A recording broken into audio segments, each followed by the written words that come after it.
Good morning student, commerce miss பேசுகிறேன்ப்பா. இன்றைக்கி என்ன பார்க்க போகிறோன்னு பார்த்தீங்கன்னாக்கா, ப்ரிப்பரேஷன் ஆஃப் ப்ராஜெக்ட் ரிப்போர்ட். சரியா புரிஞ்சுதா? Step in promoting and entrepreneur வெஞ்சரில் 6வது பாயிண்ட். சரியா, 4வது பாயிண்ட்டுன்னு பார்த்தீங்கன்னாக்கா 6வது point. Project report needs to be prepared according to the format prescribed in the loan application form of term lending institution and entrepreneur by technical consultancy organization or by auditor or by consultants or by development agencies. This report should cover aspect like source of finance, technical know-how, source of labor and raw material market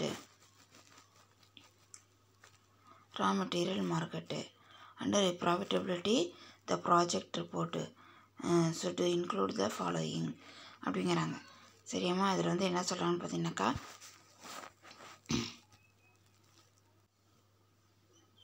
இதில் என்ன சொல்கிறாங்கன்னு சொல்லி பார்த்தீங்கன்னாக்கா, என்னன்னு சொல்லிட்டு இதில் திட்ட அறிக்கை தயாரித்தல், காலக்கடன் வழங்கும் நிறுவனங்களின்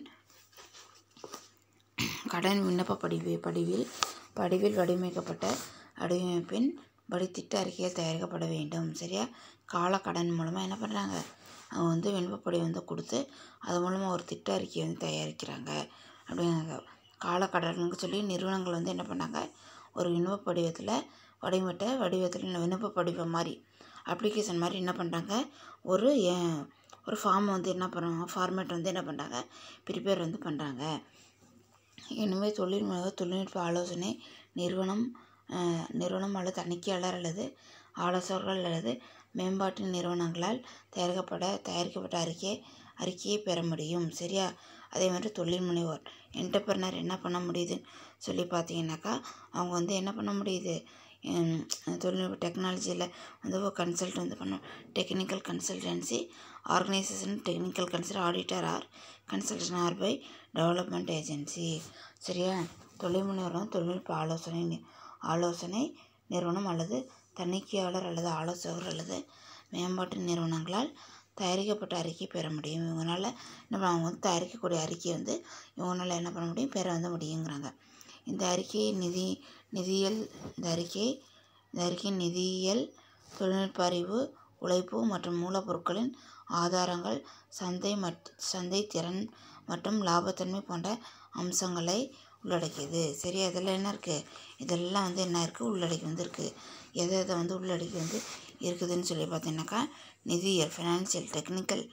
அதேமாதிரி நெக்ஸ்ட் என்ன பார்த்தீங்கன்னாக்கா, technical, finance, labour and raw material.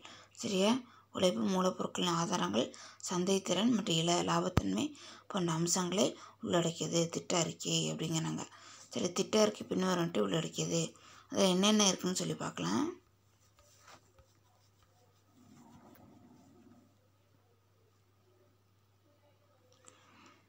அதே மாதிரி டெக்னிக்கல் ஃபீஸிபிலிட்டி. சரியா, technical feasibility it should mention the following: description of product specification, மூலப்பொருட்கள் கிடைக்கும் தன்மை, தயாரிப்பு விவரக்குறிப்பின் விளக்கம், இதில் மூலப்பொருட்கள் கிடைக்கும் தன்மை.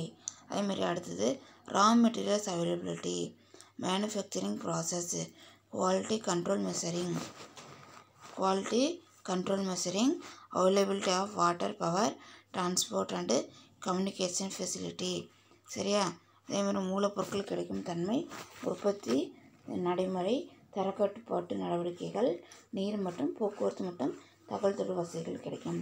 இதில் இந்த டெக்னிக்கல் ஃபெசிலிட்டியில் என்னென்ன ரா மெட்டீரியலில் பார்த்தீங்கன்னா மூலப்பொருட்கள் கிடைக்கும் தன்மை என்ன கிடைக்கும். அதேமாரி ஃபஸ்ட்டு பார்த்தீங்கன்னா ப்ராடக்ட் ஸ்பெசிஃபிகேஷன், உற்பத்தி நடைமுறை. அடுத்தது ரா மெட்டீரியல். அடுத்தது மேனுஃபேக்சரிங், எப்படி மேனுஃபேக்சரிங் பண்ணுறது, தரக்கட்டுப்பாட்டு நடவடிக்கைகள். சரியா, தரக்கட்டுப்பாடு, குவாலிட்டி.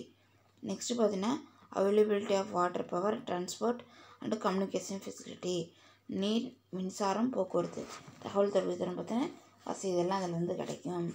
அதேமாதிரி நெக்ஸ்ட்டு என்ன பண்ணு பார்த்தீங்கன்னாக்கா, எக்கனாமிக் ஃபீபிலிட்டி. சரியா, ஃபீபிலிட்டி பொருளாதார நம்பகத்தன்மை, It essentially involves completion of demand for domestic and export market, installed capacity of machine, market share, revenue expected and suitable picture structure. பொருளாதார நம்பகத்தன்மை இது முக்கியமாக உள்நாட்டு மற்றும் ஏற்றுமதி, சந்தை இயந்திரங்கள், நிறுவப்பட்ட திறன், சந்தை பங்கு, எதிர்பார்க்கப்பட்ட வருவாய் மற்றும் பொருத்தமான விலை கட்டமைப்பு ஆகியவற்றின் தேவைகளை உள்ளடக்கியது. சரியா, புரிஞ்சுதா? பொருளாதார நம்பகத்தன்மை வேபிலிட்டிங்கிறாங்க. முக்கியமாக உள்நாட்டு மற்றும் ஏற்றுமதி சந்தை இதில் இருக்குது. அதேமாதிரி இயந்திரங்கள், நிறுவப்பட்ட திறன், சந்தை பங்கு, எதிர்பார்க்கப்பட்ட வருவாய் மற்றும் பொருத்தமான விலை கட்டமைப்பு ஆகியவற்றின் தேவைகள் உள்ளடக்கியது. இவங்கள இது என்ன பண்ணியிருக்கு, அது கொண்டு இருக்குதுங்கிறாங்க. அது நெக்ஸ்ட்டு பார்த்தீங்கன்னாக்கா ஃபீஸிபிலிட்டி, ஃபினான்சியல் ஃபீஸிபிலிட்டி. சரியா, ஃபினான்சியல் ஃபீஸிபிலிட்டி அதில் என்னன்னு சொல்லி பார்த்தீங்கன்னா, ஃபினான்சியல் ஃபீஸிபிலிட்டியில் இது பின்வரும் அம்சங்களை உள்ளடக்கியது. சரியா, என்ன இருக்குது? நான் recurring cost such as land and building, plant and machinery etcetera. அதேமாதிரி recurring expenses like wages, salary and overhead etcetera. சரியாப்பா, நிலம் மற்றும் கட்டிடம், ஆலை மற்றும் இயந்திரம் போன்ற திரும்ப நிகழா செலவுகள். சரி, இது நிகழா செலவுகள் இதில் என்ன இருக்கும் அப்படிங்கிறாங்க. அதேமாதிரி next recurring expenses like wages, salary and over head etcetera. கூலி, சம்பளம் மற்றும் மேல்நிலை செலவு போன்ற திரும்ப நிகழா செலவுகள். சரியா, இதெல்லாம் நிகழா செலவுகள் என்னாகும், இதில் நடக்கும். First land, building, plant and machinery. அடுத்தது கூலி, சம்பளம் மற்றும் மேல்நிலை செலவு. அதேமாதிரி ப்ராபபிள் காஸ்ட் ஆஃப் ப்ரொடக்ஷன், உற்பத்திக்கு சாத்தியமான செலவு. சரியா, உற்பத்திக்கு சாத்தியமான செலவு. ப்ராஃபிட் அண்ட் எக்ஸ்பெக்டட் சேல்ஸு, எதிர்பார்க்கப்பட்ட விற்பனையில் லாபம். சரியா, அதேமாதிரி எதிர்பார்க்கப்பட்ட விற்பனையில் லாபம் அப்படின்னு சொல்கிறாங்க. அதேமாதிரி நெக்ஸ்ட் என்னென்னு பார்த்தீங்கன்னாக்கா, இதில் managerial காம்பிடன்ஸுங்க. entrepreneur has to include the mechanism for managing the venture in the project report.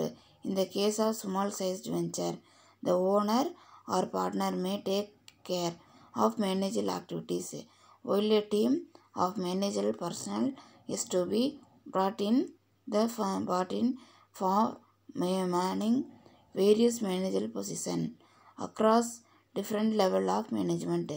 In the case of corporate form of organization, he has to provide details of the organizational structure contemplated in the project report for implementing the venture அப்படிங்கிறாங்க.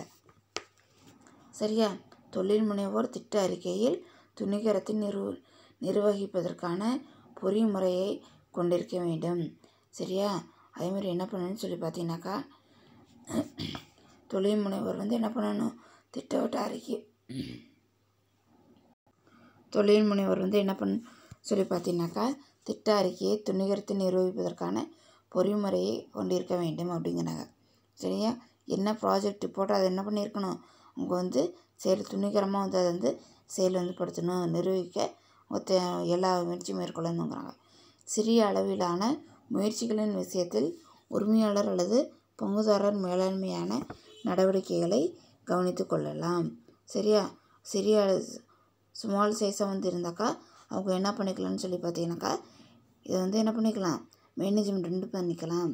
அதே நேரத்தில் நிர்வாக அமைப்புகளின் நிர்வாகத்தில் பல்வேறு நிர்வாக மேலாண்மையின் பல்வேறு நிர்வாக நிலைகளை நிர்வகிப்பதற்காக நிர்வாக அதிகாரிகளின் குழுவை கொண்டு வர வேண்டும்.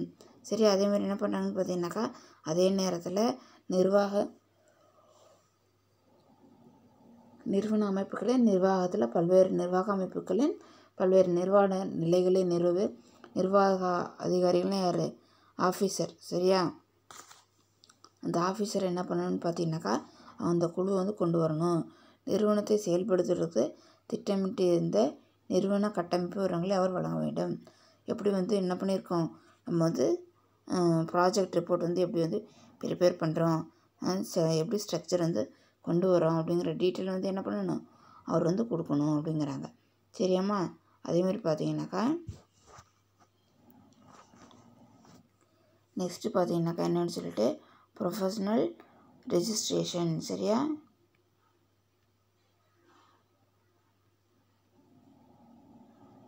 Professional registration certificate. இதில் தொழில் முனைவு தற்காலிக பதிவு சான்றிதழ். அதே professional registration certificate. Entrepreneur has to apply for professional registration certificate. It will be issued to entrepreneur after the fulfillment of certain condition for a period of 1 year, project to renewal of 2 period of 6-month duration if an entrepreneur is not able to commence production beyond the extension period. Further extension will not be granted அப்படின்ட்டாங்க.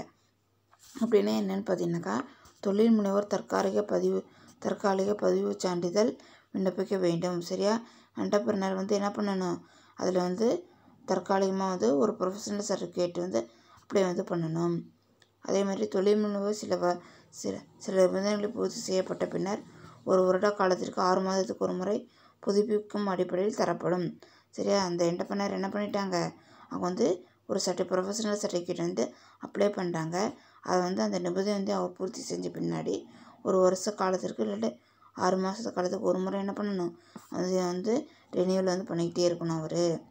சரியா? அதே மாதிரி தொழில் முனைவோர் நீட்டிப்பு காலத்திற்கு பிறகும் உற்பத்தியை தொடங்க முடியாவிட்டால் மேலும் நீட்டிப்பு வழங்கப்பட மாட்டாது.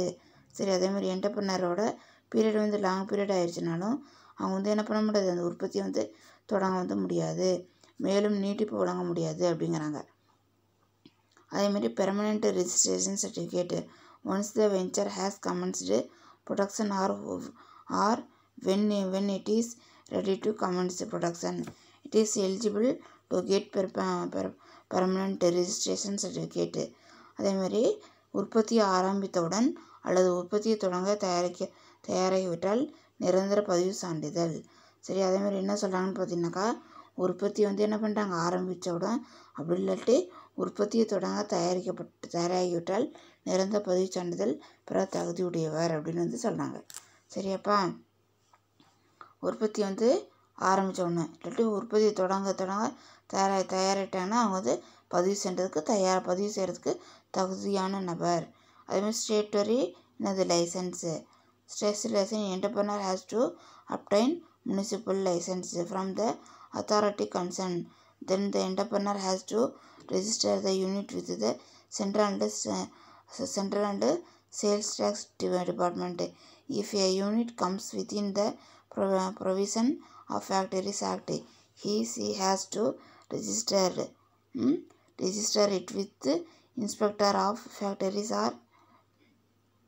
or it has to register the unit under the shops and establishment act அப்படிங்கிறாங்க. சரியா? தொழில் முனைவோர் சம்மந்தப்பட்ட அதிகாரிகள் வந்து நகராட்சி உரிமம் பெற வேண்டும். சரி, என்டர்பிரனர் வந்து என்ன பண்ணணும்னு சொல்லி பார்த்தீங்கன்னாக்கா முனிசிபல்லேருந்து என்ன பண்ணணும், அவங்க வந்து உரிமம் வந்து பெறணும் அப்படிங்கிறாங்க. பிறகு தொழில் முனைவோர் உற்பத்தி அலகை மத்திய மற்றும் விற்பனை வரித்துறையிடம் பதிவு செய்ய வேண்டும். அதேமாதிரி அதுக்கப்புறம் என்ன பண்ணணும்னு சொல்லி பார்த்தீங்கன்னாக்கா எந்தெந்த டிபார்ட்மெண்ட்டை அவங்க வந்துட்டு என்ன register the unit with central வந்து சேல்ஸ் டேக்ஸ் டிபார்ட்மெண்ட் வந்து என்ன பண்ணிக்கணும், வந்து வரி இதெல்லாம் வந்து என்ன பண்ணிக்கணும், வாங்கிக்கணும் அப்படிங்கிறாங்க. அதேமாரி ஒரு அலகு தொழிற்சாலை சட்டத்தின் விதிமுறைகளுக்குள் வந்தால் அவள் அதை தொழிற்சாலை கண்காணிப்பிடம் பதிவு செய்ய வேண்டும் அல்லது அந்த அலகு கடைகள் மற்றும் ஸ்தாபன சட்டத்தின் கீழ் பதிவு செய்ய வேண்டும் அப்படின்னு வந்து சொல்கிறாங்க. அதேமாரி நெக்ஸ்ட்டு பார்த்தீங்கன்னாக்கா என்னன்னு சொல்லிட்டு